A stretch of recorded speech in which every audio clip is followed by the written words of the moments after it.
Y'all, this morning, I have this thing in here, okay? I have this little thermometer.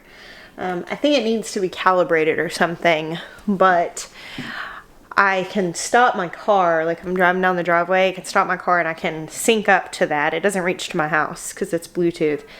And it'll load the temperature of the greenhouse onto my phone where I can see what it's done over the last, since the last time I synced it. Anyway, this morning I was taking the kids to school and I stopped to see how the weather had been in here overnight because it was freezing outside. The fountain was all icy. It was very cold. It synced up and told me that it was below freezing in here. And y'all, I almost threw up. Not to be dramatic or anything, but I was just imagining all of these babies and all of this work and all of these seeds being gone. It turns out that thing is actually a little wrong. So like right now, it says 75. This one says 99. I don't know if y'all can see that. It's neither of those. Neither of those are right. It's probably like 85 in here. And this morning it was definitely cold in here, but it wasn't freezing as evidenced by my seedlings. However, I think that probably it helped. I had all of these trays full of water because water actually insulates cell walls. So interesting fact, the reason why frost tender plants turn to like brown squishy mush after they freeze and then thaw out is because the cellular walls actually burst. If you've ever put a soda can in the freezer or like a full glass jar that's sealed in the freezer, whenever everything in it freezes, it expands, breaking the container, and then when it thaws, it goes everywhere because the container's broken. That's what happens to the cellular walls of plants. So water is actually kind of an insulator for those cell walls. So it's really good if you have a freeze coming and you're wanting to protect plants to water them really well the day of the freeze. Now, obviously, if it actually froze hard in here, they'd be all gone. But I don't know how close it got, but I don't have any damage. And of course, there was no frost. There was that protection. But as far as the temperature goes, nothing in here obviously froze. They were all very well watered, which I'm sure did help. But also, I don't know how much anything would have helped had it actually froze hard in here. I think we have like one more night on the forecast that's close, but last night was definitely the coldest night we have forecasted, and hopefully will be the coldest night we have left of the year. Maya and I came out this morning and we were just like looking around the greenhouse, and honestly it just doesn't hold heat as well as our old greenhouse. I think because of the design, the higher ceiling, the pitched roof. So we were talking about some different ways we might be able to shore this up, and probably it would help to just get a better heater because that little radiant heater, it just doesn't do a whole lot from here. So close one. So I've been listening to an audiobook this morning. I just took my headphones out. Y'all may have heard me say before, but I really love listening to fiction or nonfiction from like the World War II era and listening to stories from that time. Because as a person that grows food, I just think it's an incredibly fascinating time in human history to study. Obviously a devastating time. So everything out here is pretty frost hardy. I actually had a few things that got zapped, like this oxalis, but it'll come back up just fine. The tops of that bee balm died back a little bit. It's unfortunate, but they'll come back around. It just won't be as soon as it would have been. This did make me just a tad bit salty because, it wasn't harvesting these asparaguses because I'm trying to let them get established. And then the frost killed them. And I was like, dang it, I should have thought to come out here and pull these because at least then we could have eaten them. But it's okay. They'll still grow just fine. It'll just be a less tasty experience for us. Alright guys, back in the house. I'm going to turn another light on in here so you can see. We have muffin mania going on in here. These are banana muffins. Half of them are regular and then some of them have some chocolate chips in them. And this is something that we do to make breakfast easier. So breakfast is like one of the meals that has been the hardest for me as a mom with 5 boys to make sure they're eating something and to stay away from processed food. Because like my kids love cereal. Now I will still occasionally buy cereal, but it's just, honestly, it's not economical because they can wipe out like a box and a half of cereal at least in one morning with 5 boys. So obviously I'm not buying cereal that often. So muffins are really good because you can make them fairly affordably. Get whatever recipe it is that you like. Banana muffins are easy because bananas go bad. In the summer, we'll sometimes do like zucchini. We find a zucchini bread recipe and then make those into muffins. Of course, we'll do gluten-free muffins sometimes, different, just whatever it is that we're doing. Pumpkin muffins, I'll make those in the fall. And what we do is we take gallon Ziploc bags and we freeze like 9 to 12 depending on what fits, what size they are in a gallon Ziploc bag. You lay it flat and you let it freeze, so that way they're not like mashed into each other where they're going to freeze together, but freeze it flat. And we will do like 80 muffins in a day. For breakfast, what I can do is just go get one Ziploc bag with a dozen muffins out. One of the biggest things that you have to get used to in cooking from scratch is that things don't have tons of preservatives in it, so they don't last very long. So if you're thinking of batch cooking and you're like, well, I want to make muffins for my kids, but I don't really want to tear the kitchen up and do it every few days. We'll do it one day, just a day you're going to be home, working on laundry and doing other things, getting caught up. Just keep muffins going throughout the day. Freeze them in the bags.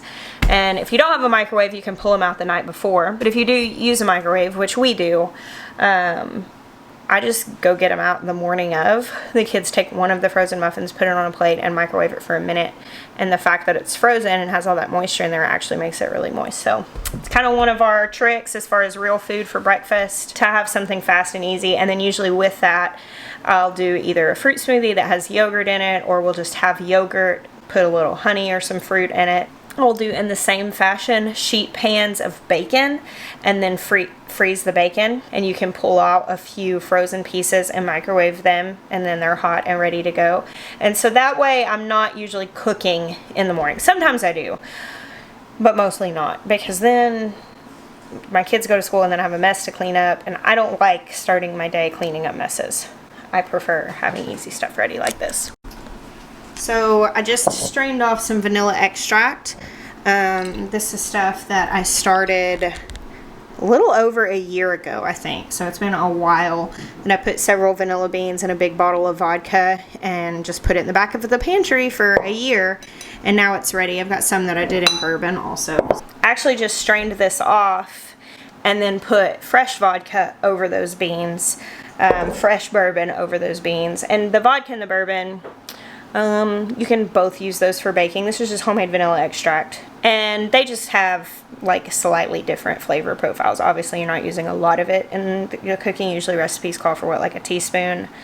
I like vanilla, so I usually put 2 teaspoons in or whatever, a splash. But I like it in bourbon or in vodka. The vodka has a little less of a flavor. The bourbon does lend more to it. By making it at home, we have lots of vanilla for these bake-a-thons, and this saves a lot of money too, making that at home. It just takes time. But if you start it now, a year from now, you'll have a whole lot, and then you can get into the groove. I just put fresh vodka over the same vanilla beans, put it back in the pantry, and I'll pull that out in a year. Alright, it's a little later. Last batch is in the oven. Next, I've got sandwich bread for the kids' lunches for school. Here I have some hibiscus tea that's got a little bit of honey in it for the kids. I have something else to drink. And I pulled a roaster oven out of storage right here. I'm about to clean it up. And I've got some bones in here that I'm going to get a batch of bone broth going. These are beef bones, so it'll be beef broth. That's gonna simmer for like the next 2 days, and then I'll pressure can it. So, busy kitchen day, which I'm getting done right now because it's cold outside. This morning I woke up to freezing temperatures, and it has pushed me back in the kitchen. I actually haven't been in the kitchen very much for the last 2 weeks because it's been very springish, so I spent a lot of time outside. So as I'm enjoying my kind of wintry kitchen day today, I was thinking about it. This last week reminds me of like being a runner that's kind of at the starting line and you kind of false start. Like you get going and it's like, oh wait, no, go back. It's not time to go yet. Spring and summer on a farm are such a marathon. It's hard. It's long hours, lots of work. It's hard work. the abundance that comes in can become very overwhelming, trying to process all of it, to manage your time, especially when you have children at home. It can be very difficult. And you know, I wanted a farm for so long. I used to just dream over having this, and I speak so much to the people who are in that place when I'm saying turn your waiting room into a classroom. I know I'm speaking often to the people who are harboring this dream, or they're just getting started and they're cutting their teeth on homesteading, but they haven't really made it their life yet. They want to. And that season of restriction, I know I talk to that a lot because it was a hard season to be in, and I remember it really well.